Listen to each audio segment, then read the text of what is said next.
We've covered the upcoming next generation PlayStation a number of times here on the show. It seems people are interested. It seems people might even be hype. We might even be able to say that word.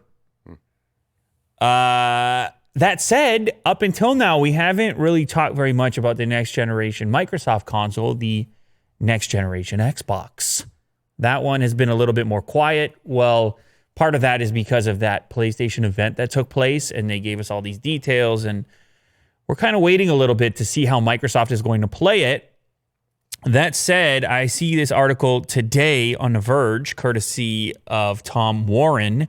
Leaked Microsoft document hints at second next-gen Xbox. And that caught my attention because I've been really curious about how these consoles are going to map when it comes to pricing. It seems it's been the case in the past that you have a premium price tag, generally speaking, when a new console comes out. But the marketplace is a little bit sensitive right now.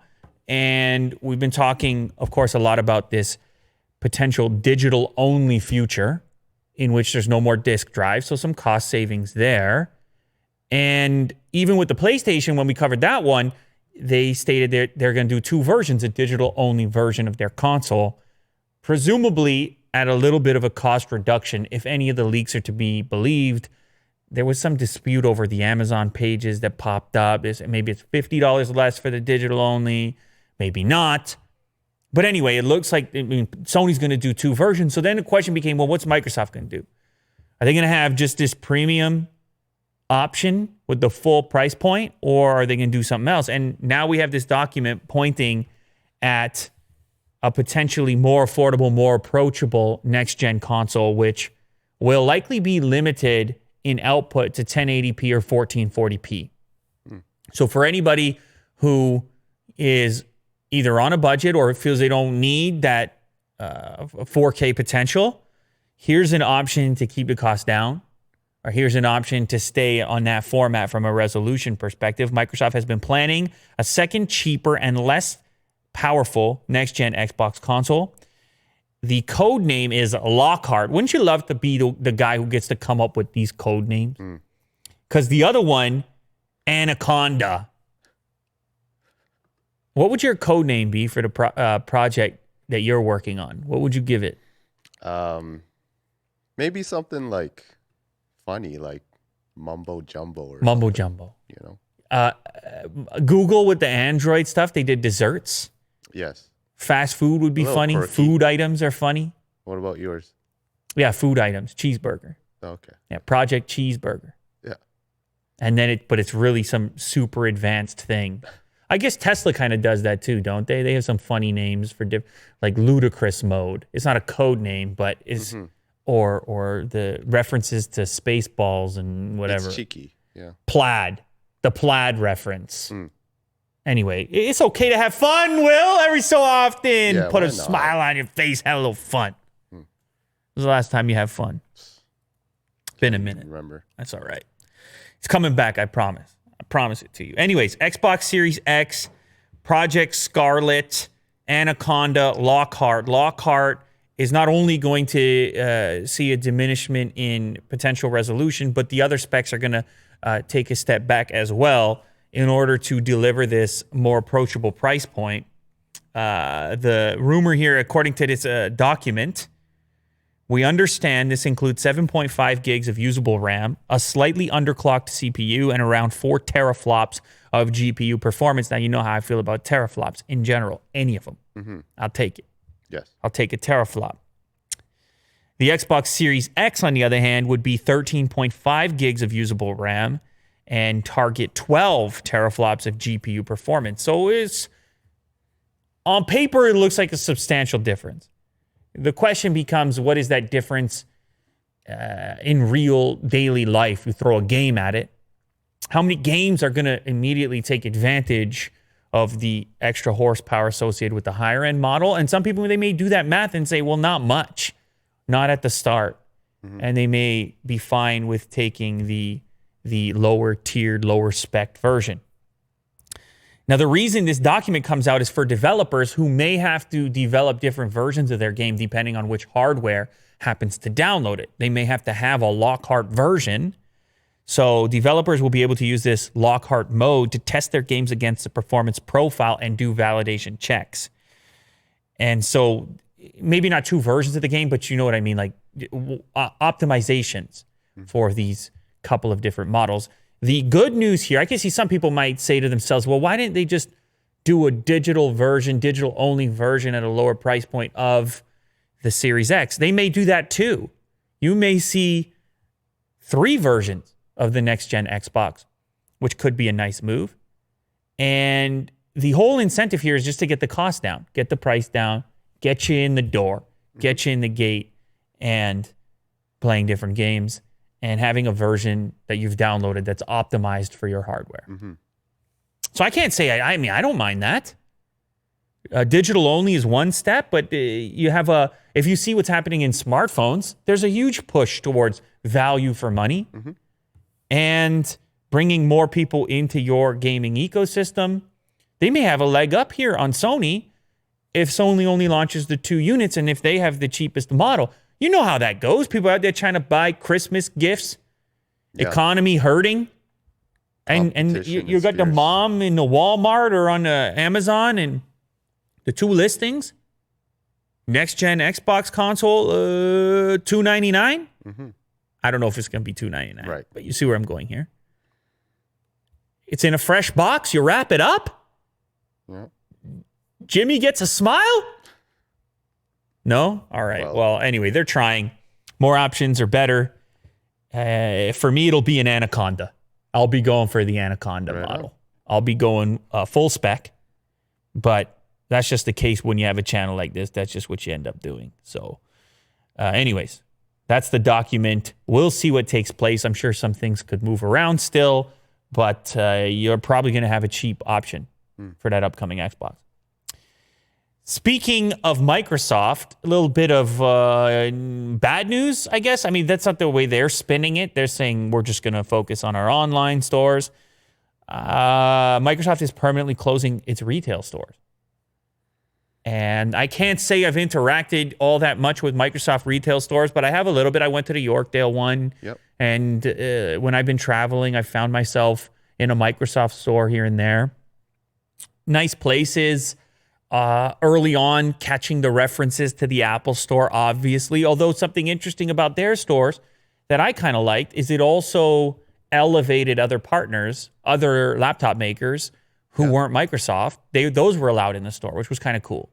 So you could go in there and see like products from other brands. Yeah, you could see products from other brands. Microsoft on Friday announced it will permanently close its 83 Microsoft Store retail locations. Now, you know, of course, the lockdown not helping with the retail for anybody. Even around here, man, you see the places shutting down. It got real. It's rough. Yeah. It's rough out there. And the longer the thing goes, the rougher it gets. It stays. And a lot of companies are reevaluating, reimagining what their future looks like and the best way to serve their customers. Microsoft says, look, we're doing a lot of business online. We have our own products we sell via Microsoft.com. We have the gaming stuff we're doing with Xbox. We talk to customers that way. Maybe we don't have to have these retail stores, so they shut down the retail stores. Microsoft on Friday announced it will permanently close 83 Microsoft retail store locations. It will instead focus on its online store at Microsoft.com. I don't know. I can't help but be a bit upset. It's unfortunate it couldn't work. I'm a tech fan, so more places existing. If I have to be trapped in a mall in the future, places to hide out, comfortable zones. Yeah, it's a lot of clothing stores in the mall. Tech is not all that available. Yeah, it's nice to kind of to break it up in a, Yorkdale had a Microsoft store. They had a Tesla store. They had a Apple store. Maybe even like a Best Buy Mobile. You got places you can hang out. Yeah. As a tech fan. And you lose one of those here. Actually, last time when I was at that store, I met a couple Unbox Therapy fans as well. You see how that goes? There's a bit of a hub. Yeah. And did you notice that there was like a connect with the TV in front of the store? Yep, absolutely. Yeah. They had the Connect going on. They had the Xbox section, but obviously, I'm not gonna lie. Even back then, I was kind of like, not a lot of people walking through the cash register right now. This ain't no Apple store. It was obvious if you were ever in there. So maybe they could have invested more time, but it's just retail in general, man. It's a rough ride right now. Whether it's Microsoft or anyone else for that matter. I mean, on the last show, we were talking about Chuck E. Cheese. That's not retail. I guess it's but any place a human has to take their body physically and go under attack. In the past decade or so, Microsoft began to expand its retail presence in an effort to create a shopping experience similar to Apple's, where people could try new Microsoft software and hardware created by both Microsoft and its partners. Microsoft even built a store on Fifth Avenue in New York, just a few blocks away from Apple's iconic glass. So they really thought they were going to go head to head. And I mean, talk about a company is difficult to go head to head with. You go up against Apple in that game, in any game right now. Sheesh. It's tough competition. And, well, they have been going head to head for a while, but in this sense, they're not willing to continue that fight for the time being. They're going to keep, I think, a couple of physical locations open. The company will also reimagine spaces that serve all customers, including operating a Microsoft Experience Center in London, NYC, Sydney, and Redmond campus locations. So a very trimmed down experience, certainly not 83 stores. And I don't even know really what those experience centers will be like. But if you want to buy something directly from Microsoft right now, 2020, you want a Surface product, can you buy an Xbox directly from them? Maybe you can. You probably can. You got to head to the website. That's the state of affairs, 2020. This is a cool story. This one comes via the Samsung newsroom. How about that? Not a place I typically would find myself on a day reading the news. That said, it ended up in my Google News feed. So here we are, introducing Samsung's versatile new image sensor, the ISOCELL GN1. I found this it was news to me because I was sitting there thinking, how did this end up in the feed, first of all? And then second of all, Samsung image sensor. Interesting. I had been using the S20 Ultra product and was not all that happy with the autofocus on that product, particularly in video. It was hunting a lot. Huge camera module, high expectations, big flagship level. I know some software updates have addressed it. It's gotten better, but that was my feeling at the time, particularly at the high resolutions on video. So that I was already kind of into this article, but then I found this video that they published, an intro video for this sensor, and I thought to myself, oh, we're in the future now. We got intro videos, flashy product videos for image sensors for upcoming smartphones. Never mind just upcoming smartphones. You can play a little bit of this video. Get yourself hyped up. Colorful, jello-looking cubes, bigger performance, bigger pixels, and more pixels, 50 megapixels. But that right there, pause right there. Pause right there, Willie. That's the one that got me going. Got me right fired up. Got me tuned up. Got me, it just got me. And the reason being is because I'm familiar with this terminology, dual pixel autofocus. Dual pixel autofocus, type of thing you get on a Canon DSLR, one of the best autofocus on that you can get out there on a sort of enthusiast camera. Dual pixel autofocus. I'm in my smartphone. You know I like autofocus. Pay attention to it. So listen to this right here, okay? I hope you're ready. The speed at which a camera can focus on a subject can hugely influence a user's photo-taking experience. Whether the subject is a furry friend, you got a furry friend. I do. Up close or a group shot of a family, fast autofocus can help ensure you never miss a precious moment. In order to provide users with ultra-fast autofocus experience, the ISOCELL GN1 leverages dual pixel technology with 100 million phase detection focus units. That's some camera stuff, man. If you're a camera nerd, you should also be motivated right now. it is one area. Yeah, I know smartphones have caught up so much in their capabilities, photo, video. One area is still, still a little bit, you know what, is the autofocus department. Now, I don't know. I haven't tested it. It's just an announcement. But if the technology is anywhere close to other dual pixel autofocus systems, this could be a game changer for real. That we could see some of that smooth and accurate autofocus just bang on every time. I'm just going to go nerd mode on you for a moment here. All right, are you ready? Phase detection autofocus is much faster than conventional contrast detection systems, which analyze the contrast between edges and move the focus motor until the contrast is at its sharpest. However, the speed of phase detection autofocus process is dependent on how many phase detection pixels the sensor contains. Many smartphone sensors only feature phase detection enabled pixels at a capacity of 5 to 10% of the total pixels. But with ISOCELL GN1, dual pixel technology, it embeds 2 photodiodes in every single pixel. Every single pixel as opposed to 5 to 10% of the total pixels. Resulting in faster, more accurate autofocus experience. You've also got bigger pixels on here. So you get to better looking photos in general. You have tons of resolution at 50 megapixels. And you have some help for the nighttime stuff because it can combine for low light performance as well. So what we're looking at is a pretty significant announcement in my books, but it's early level in the sense that you might not be able to envision the translation in the eventual product. But like I said, prepare thyself, because once you experience this type of autofocus on a smartphone, if you never have on a substantial dedicated camera, you're going to love this stuff. And so it means it's good news for upcoming Samsung devices and actually any partner that chooses to use this Samsung sensor. There's other elements that go into what this output, what this image is going to look like. You still have the computational stuff and all the rest of it, but this is promising on its own. Speaking of promising things, the OnePlus Nord that we talked about so much, holy, it seems like each day it's a new different rumor. It's a new different confirmation. It was the Nord, then the Z, then the Nord, then you see the indication seemed to be it was going to have one price point as low as $300. Then it said, no way, it's going to be $500 mid-range.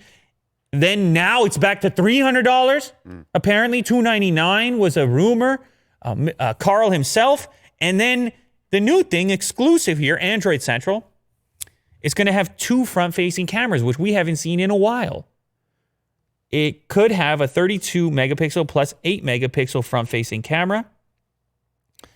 And it would be a typical front-facer with a wide-angle module, which is one of the only front-facing cameras I would ever use for the group shot.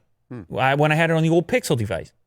When it used to have that super ugly notch, people hated, but it had the ultra-wide on the front. You could get a nice group shot. No one else could get it in the group you were in. I mean, people aren't in groups anymore, but you know what I'm saying here. Yeah. So that comes out. This guy, the writer of this article is Harish. It's a long last name. I also have a long last name, so I'm going to attempt it. Jana Lagata. Rolls off the tongue. I think I nailed it, man. I don't know. I mean, I hope I nailed it there, but I got Hilson Tegra. It's a long one, so... anyways, that wasn't the most interesting development for me. It is kind of interesting. 2 front-facing cameras. You don't see it very much anymore. But the most interesting to me was down here. Carl Pei, last week hinted at a $299 price for the base model. And a leaked survey in India suggested the phone could debut in the country 24,990 rupees, which is $330 equivalent when converted directly to USD. $299? Hinted at $299? Oh, now we're talking. Now we're talking. $299. Well, that gets people excited. That was cheaper than the OnePlus One, right? Hard to compare. Flagship killer status. Snapdragon 700 Yeah, series. you're right.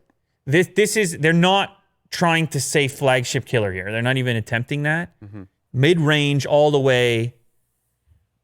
Still $299 with a OnePlus brand on it in 2020. People, it's a bright point for 2020. Oh yeah. It's a bright point for 2020. Anyways, we'll see what happens with the launch. That's a quick update. If you were worried about that price scaling up, it looks like you might be okay. It looks like you might get that $299 you had hoped for after all, at least on a base model. Kanye West makes it on the show here. Strikes a deal with Gap. 10-year deal for a Yeezy Gap apparel line. This is just some standout news to me. I was curious about all the inner workings of this, how this might go down because of the affiliation with Adidas or Adidas, however you like to pronounce that. Are they cool with this? Did that deal run out? Is that deal going to be just on the sneakers, not the apparel? Does it get to coexist? Imagine the backstory on cutting all these deals. Also interesting because Gap's been having trouble, at least with the flagship brand. Old Navy, I think, has been doing better. Gap also owns Old Navy. Kanye, since the beginning, said, I'm going to have this lineup. I want to have a product people can afford. I'm sure you heard this before. Yep. It never came about. Not that I'm aware of. The affordable Yeezy stuff, this article on the New York Times talks about some recent Yeezy products, Yeezy merchandise on Farfetch recently included a $925 graphic cardigan and a $241 women's thermal sweater. Okay? So that's a couple of dollars, Will, as far as I can tell. Oh, yeah.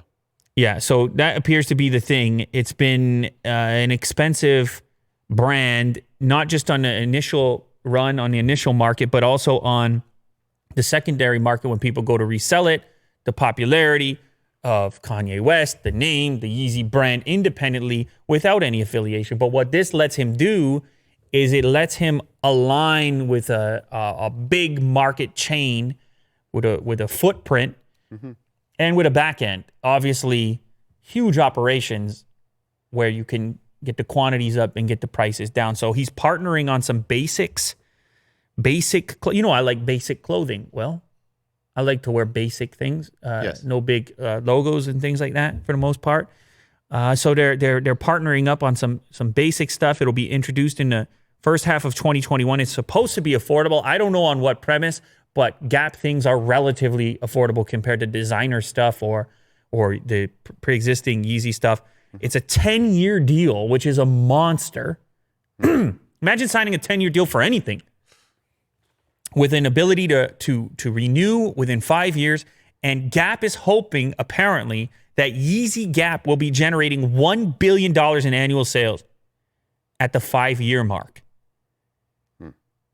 And then the New York Times goes on to say, for context, Gap's brand brought in $4.6 billion in global revenue last year. So they think it could be a quarter of their business at the 5-year mark. That's some big expectations, a lot of pressure, man. Holy. Yeah. If you're Kanye right now, you're hoping this goes well and that people buy into the affiliation. What is your feeling, Willie? I'm genuinely curious. Are you going to check this stuff out in 2021? Could it be your new wardrobe, the Yeezy Gap collab basics? I used to be a fan of Gap. I like their basic stuff. And if they continue to push out basic clothing, yeah, I'm down for it. So I should say that as big as those figures are in the billions, Yeezy has been doing it with the Adidas collab. Yeezy shoes, which can cost hundreds of dollars, even more in a secondary market easily, are expected to top 1.3 billion in sales last year. So it's not that outlandish. No. The name is big. The affiliation is big. It's just a question. See, Yeezy, Adidas, it feels closer than Yeezy and Gap. Although I feel like since they have Gap kids, Kanye could, he's got give kids. A push in creative direction for Gap kids' clothing. You think so? You're saying Yeezy, Gap, kids as well. Yeah. Okay. For the parents. All right. So you're saying billions of dollars, no problem. Within 5 years, I think All right, Willie Doo's on record. Come back and get him. One thing I will say, since you are the business guy on the show here, you bring up the stock as you like to, and okay, never mind. It cooled off. No, do a 5 day. Do a 5 day. Look at it. Look at that spike, my friend. Go from $10 up to Yeezy brought 14. In $4 per share for a minute. Now it's starting to dive back down. People are skeptical. I mean, what can you tell from the stock market in 2020 anyways? Even the biggest investors are saying, I don't know. Doesn't make any sense. Warren Buffett comes out and says, you're in for a rude awakening over here. Stock market not reflecting what's actually happening. But you're the business guy, Will, so you know that already. Yeah. They'll bounce back. You know that already. Everybody's bouncing back. Ford has unveiled a brand new F-150 truck, and it's got all kinds of technology in it. You know, they got to stay ahead of the game. People out there ordering up cyber trucks, they got to give people something on a tech department. It can't just be another straight up combustion engine and no tech features. They got a lot of tech features, including the ability to drive by themselves on the highway. Autonomous on the highway. Some AI. That's cool. Yeah. In a Ford vehicle, Ford digitally unveiled the new 2021 F-150, including a hybrid version. It's got some in-car stuff improvements, a new 12-inch screen in the middle, a bigger screen in the dash as well, behind the steering wheel. It's going to have over-the-air updates, very Tesla. OTAs. OTA, baby. Yeah. That's when you know it's tech now. It's not a car or a machine. It's tech now. Once it gets the OTAs. And hands-free highway driving system, which is obviously the coolest part of it. All the other parts, they did need some updates. I can say as an F-150 fan, they were lagging a little bit from the other manufacturers. I still prefer the Ford trucks to the other stuff myself, but they were lagging a little bit in the infotainment on the inside. Some of the camera systems, the tailgate didn't do anything fancy. So just as a truck, even though it sells so well, it's the biggest seller for Ford. It could use some improvements there, and it looks like that's what's happening across the board with this particular truck, including this tech functionality. Another thing that I really like that they added to it is a generator in the back, a legit 2.4 kilowatt or optional 7.2 kilowatt generator right in the bed of the pickup truck with all kinds of outlets on it. If you scroll down, you'll see it there, right there. Look at this guy. He's powering everything. Now, on a job site, this is really cool, but also for the off-the-grid. Yes. Outdoorsy types. This is cool, man. 7.2 kilowatts is no joke. They call it Pro Power on board. It features 4 120-volt, 20-amp outlets, 1 NEMA charger. That's the big boy connector right there. You could charge a little bit of another vehicle off the truck in a pinch. You could have a nice tailgate party running some electric appliances or sound equipment, or you could power up your power tools, which is going to be big for a lot of these guys as well. So I like that. That's really thinking about the customer there, putting that in as an option. Now, if you scroll down a little further, I think the cabin actually looks pretty nice here. The seats look like a big improvement. Some cushion on there. And the screen in the center got a lot bigger. It kind of has to. It also has a cool stowable gear selector, which pushes down and gets out of the way to create a flush. And I think you get a better look at it. Yeah, if you scroll down to the next image, you get a better look at that. You also see in this image here the wireless charge pad at the front. You got to have that now. So just modern improvements. But I'm most interested in seeing the touchless, hands-free highway driving. You already have some pretty smart stuff with the what do they call it? Just cruise control, adaptive cruise control, where it's going to keep distances and change speeds. But now it's steering too. And I know people are saying, yeah, so what? The Tesla autopilot, man, it's doing everything.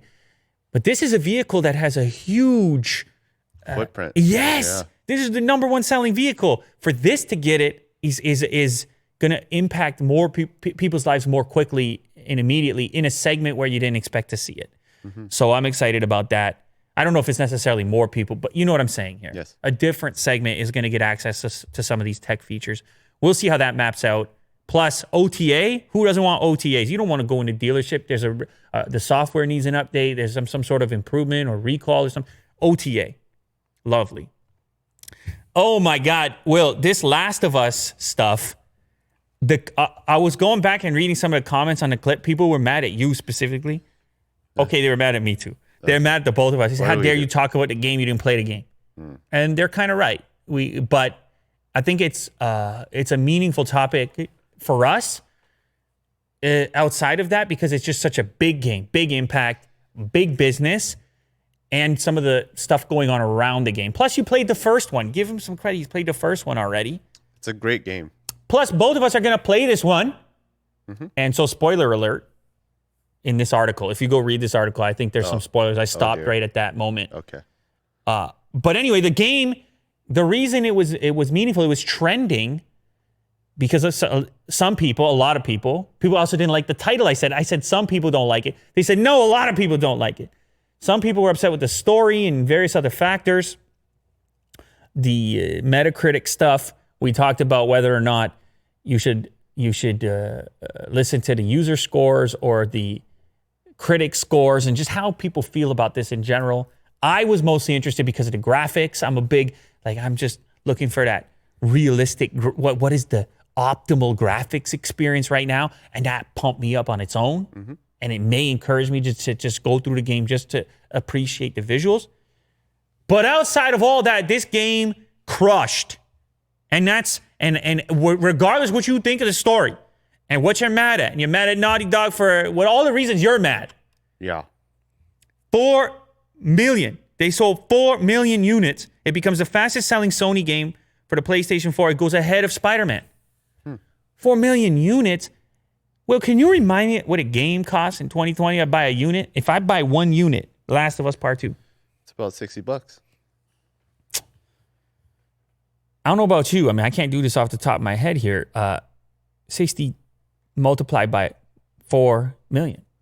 4 million times 60. I'm guessing that's a fairly big number. I don't know. I might be wrong. That's a lot of zeros. There's some zeros there. Can you read that number? Or you need to count those zeros.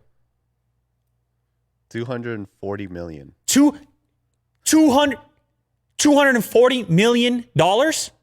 American dollars. Whoo! I think you're allowed to also call that $250 million. Yes. Are you allowed to say that? Yeah. I mean, you're close enough. The Last of Us Part 2 sells $250 million. $250 million already. Fastest selling Sony game ahead of Spider-Man. Wow. So I guess it's pretty clear that even with people being angry, still doing business, The Last of Us Part 2, Sony's post-apocalyptic survival game set decades into a pandemic that nearly wipes out humanity, has become one of the company's fastest-selling games ever. The company said it tallied more than 4 million copies sold to customers through June 21st after the release on June 19th. So in the first 2 days. 2 days. $250 million. Wow. Well, this is also testament to the popularity of the game the first time around, because a lot of people purchasing the sequel, be like yourself, played the first game. So whether or not those people are happy with the score they left maybe came post them purchasing it. But it's like, okay, I'll buy it. They already got your money. Yeah, they already got your money. Yeah. So anyways, that's significant to me. Is it possible that the concept is the storyline is particularly accessible right now, given what's going the state of the world? Yeah, is a little convenient. Yeah, is that part of it? Is it the fact people are looking for things to do to entertain themselves? Was it just the perfect scenario to move 4 million units? I'm sure all those things came into consideration. You can't go to the movie theater right now. I'm sure a lot of things came into play when in getting to that number. I don't know. This whole thing may be enough for me to give it a crack. Well, I just got to find a couple minutes, couple of moments of time, and maybe I give it a crack. We'll see. Play the first one. Oh, and then move on to the yeah, but I second, want would the say. optimal graphics experience, Will. You'll I- get it. In the first one? Yeah. I feel like the second first one is looks better, though. great. I feel like the second one is better graphics. Well, yeah, of course. Yeah, I don't care about the story. I don't even pay attention to the story. I'm just kidding. I'm just It's a kidding. great story. I'm kidding. Guys. Don't you dare. I'm kidding. Sheesh. Okay. Anyways, a lot of units. A lot of angry YouTube videos. A lot of angry Metacritics. But 4 million units. Yes. Apple is apparently researching a retractable keyboard to create an even thinner MacBook Pro in the future. This is significant because Apple obviously has had issues trying to get their keyboard and their units as thin as possible. They had the butterfly fiasco, as I like to call it, the butterfly effect. Really? Is that what you call it? That just popped into my head right there in that moment. I don't even think I saw that movie. Was that Ashton Kutcher? Yes. Butterfly effect?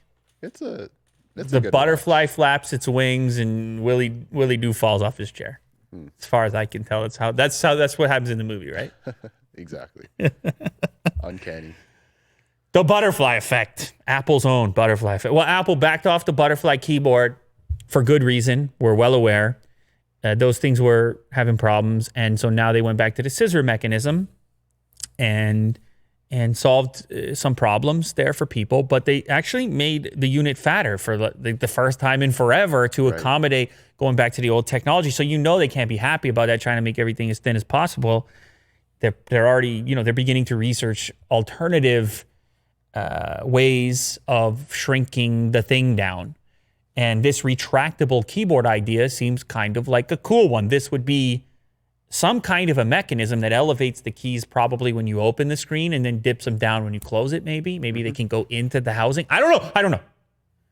There is a graphic for the patent application. If you go down a little bit further. This one right here? That's definitely not it. There you go. That will be the one. And it showcases a keyboard that can recess into the housing of a laptop. It's funny in the patent application, that's a really fat laptop. Obviously, not a thing that Apple would like to release, but they're just illustrating how something like this could work. The movement could come via movable, magnetic, or mechanical linkage elements configured to reposition keycaps and stabilizers between different relative positions. So this could also give you possibly more tactile bounce, a little more travel to it, as you just said. Could be a better experience, too, on a thin laptop. But you should scroll back up to that image. Nope, that one there that you were making fun of. That was actually a pretty cool implementation on an IBM ThinkPad 701 from about 1 billion years ago. For those of you that are just listening, this is a keyboard that fanned out. When you open the thing, it fanned out and extended beyond the actual outer edge of the laptop to give you more keyboard space, but then a smaller form factor. Of course, that never took off, but still to this day, that is an icon in the space. It was a really cool design. So go check that out if you've never seen it before. It was called Butterfly 2 as well, but a different kind of butterfly. Because it butterflied out like butterfly wings. And the best part of the word butterfly? What's that? Butter. Butter. It's better than the word fly. Oh, I was thinking the opposite. You take fly over butter? Mm-hmm. Don't you think of the bug? Who likes a fly? Or do you think of flying like The fly. in an airplane? Yeah. Well, I can't get past the butter part, so... Because of the memes, because of the YTP. What was her name? The famous, always in the YTP videos. Paula Deen? Paula Deen. Butter. Yeah. Butter. Am I crazy? No one knows what I'm talking. I'm deep in the meme weeds here. Anyway, I was trying to get you to go there with me, Will, but it went. No. It flew straight over your head. Yeah. Fly. Butterfly. You go meta. Yeah, that was a real trip. I appreciate anyone who went on that trip right there. Anyone who made it through that trip. What do they say? I don't know. You get an internet pat on the back. I hate that. An internet pat on the back is what? Jumping through your screen. I hate the visual. I hate all of it. How about you're well done? How about that? Yeah. If you're on this trip, well done.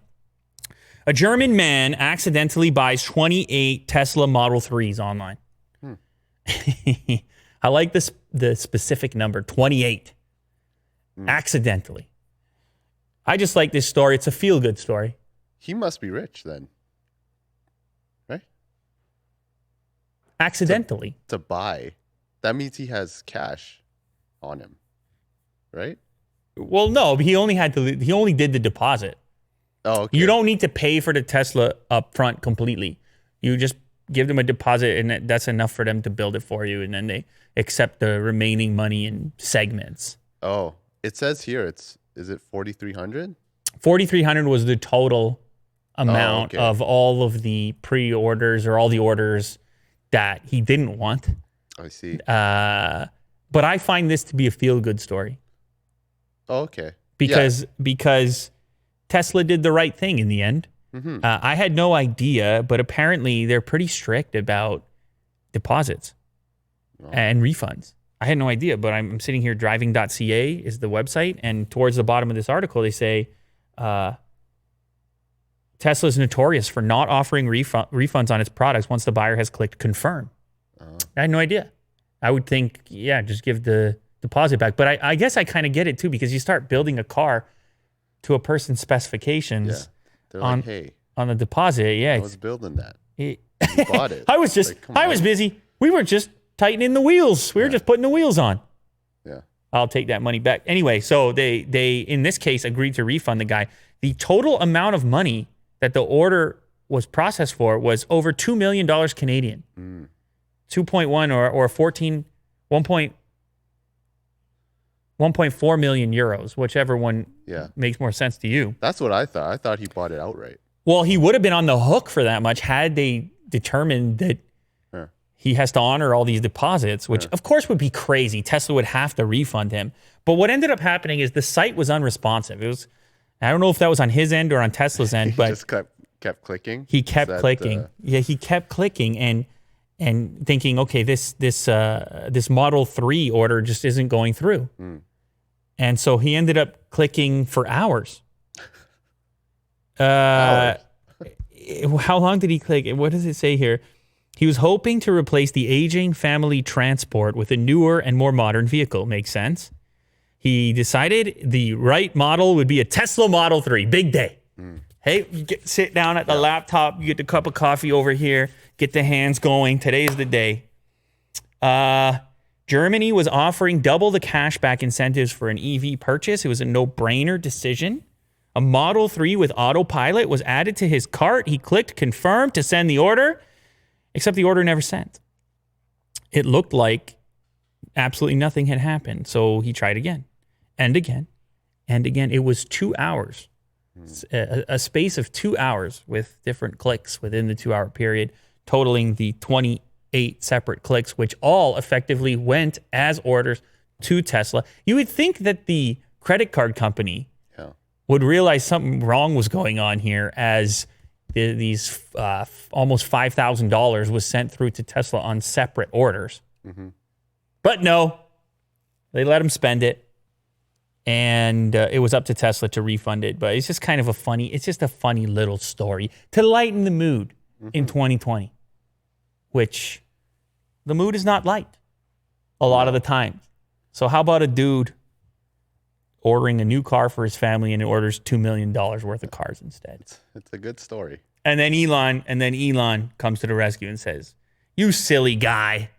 Silly goose. You silly goose. Here's your money back. Enjoy your cup of coffee." And a Model 3 is on its way with the autopilot option. So you can do autopilot on the Autobahn.